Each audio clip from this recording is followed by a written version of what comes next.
20 سپتامبر اساسگزار صلح و وحدت ملی پیشوای ملت پرزیدنت جمهوری تاجیکستان محترم امامعلی رحمون با مقصد اشتراک در چاره‌بینی‌های جشنی به افتخار 30 سالگی استقلالیت دولتی، افتتاح یک قطار انشاءات دارای تعیینات گوناگون، شناسایی با وضع ساحه کشاورزی و صحبت و ملاقات صمیمی با ساکنان و فعالان ناحیه‌های سنگوار، نورآباد، رشت، تاجیک‌آباد و لخش به وادی رشت تشریف آوردند.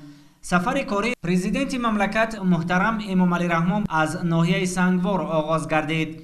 پرزیدنت جمهوری تاجیکستان محترم امامعلی رحمون در ناحیه سنگوار نخست بینای نوی معموری مقامات اجرایی حکومت دولتی ناحیه را مورد بهره برداری قرار دادند. بینای نوی معموری مقامات اجرایی حکومت دولتی ناحیه سنگوار از دو آشیانه عبارت بوده با طرح معاصر در مساحت 540 متر مربع ساخته شده است. انشاءات نوبنیاد دارای 29 اتاق کاری می باشد. شعبه های کار با زنان، اجتماعی، عمومی، معماری و شهرسازی، اموال، اقتصاد، حفظ اجتماعی. مقامات اجرایی حکومت دولتی ناحیه سنگوار در آشیانه یکم بینای خوشطرح نوساخت جایگیر بوده با تمام شرایط و لوازمات کاری مجهز می باشند. در بینای نو همزمان تالار مجلسی با 120 جای نشست موجود بوده برای برگزاری چاره‌بینی‌های گوناگون موافق می باشد. حجره‌های تکنیکی، آشخانه، بایگانی و یک قطار اتاق‌های دیگر یاری رسانی بینای نوی معموری در تاخانه انشاءات جایگیر است.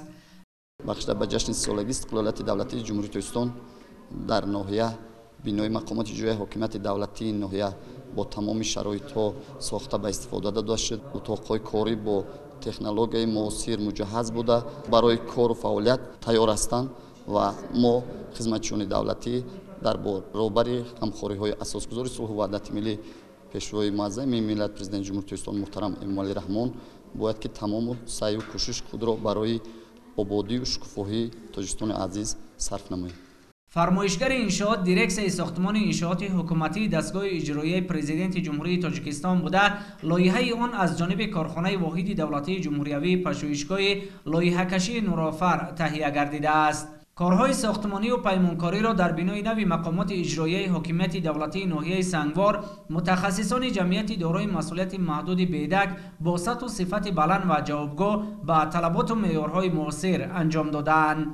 سرور دولت محترم امامعلی رحمون ضمن شناسایی با شرایط معاصر کار و فعالیت در بینای نوی معموری مقامات اجرایی حکومت دولتی ناحیه سنگوار به صفت کارهای انجام یافته بهای بلند داده انشاءات را تحفه ارزشمند حکومت مملکت در روزهای تجلیل از 30 سالگی استقلالیت دولتی جمهوری تاجیکستان برای تمام کارمندان و ساکنان ناحیه معنی داد کردند. تاکید کردند به مورد است که بینای نوی معموری مقامات اجرایی حکومت دولتی ناحیه سنگوار در اساس دستور و راهنمایی‌های به واسطه پیشوای معظم ملت محترم امامعلی رحمون در سمت باز هم بهتر و خوبتر نمودن صفت کار و خدمت رسانی به ساکنان بنیاد کرده شده است. ما متخصصان کارخانه مسئولیتش محدود بیدک کارهای پیمانکاری و ساختمانی را در این انشاءات در اساس طلبات موجوده ساختمانی به انجام رسانیدیم. در رفت کارهای ساختمانی اساساً مصالح اعلی صفت وطنی استفاده گردیده است. از این رو استفاده بنا برای سالهای زیاد کفالت داده می شود.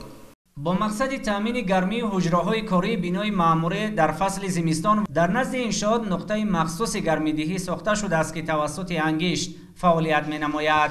انشاءات با کامراهای نظارتی داخلی و بیرونی و سیستم از سوختار آگاه کننده تامین می باشد. نزد بینای نوی معموری مقامات اجرایی حکومت دولتی ناحیه سنگوار در دایره تدبیرهای سازنده کبودزار و گلکاری کرده شده نشستگاه‌های زمانوی برای استراحت و فراغت کارمندان گذاشته شده است. روشنایی بینا و اطراف آن را شبانه چراغ‌های گوناگون تامین می‌کنند. پرزیدنت مملکت محترم امامعلی رحمون پس از شناسایی پوره با امکانات ارزنده کار و فعالیت برای کارمندان مقامات اجرایی حکومت دولتی ناحیه سنگوار در بینای نو بار دیگر آنها را به جشن بزرگ و مقدس ملی 30مین سالگرد استقلالیت دولتی جمهوری تاجیکستان تهنیت گفته جهت اجرای مسئولیت‌های برداشت داشته صداقت به خلق و ملت عزیز و تشویق و ترغیب دستاوردهای زمان صاحب استقلالی دستور و هدایت‌های سودمند دادند.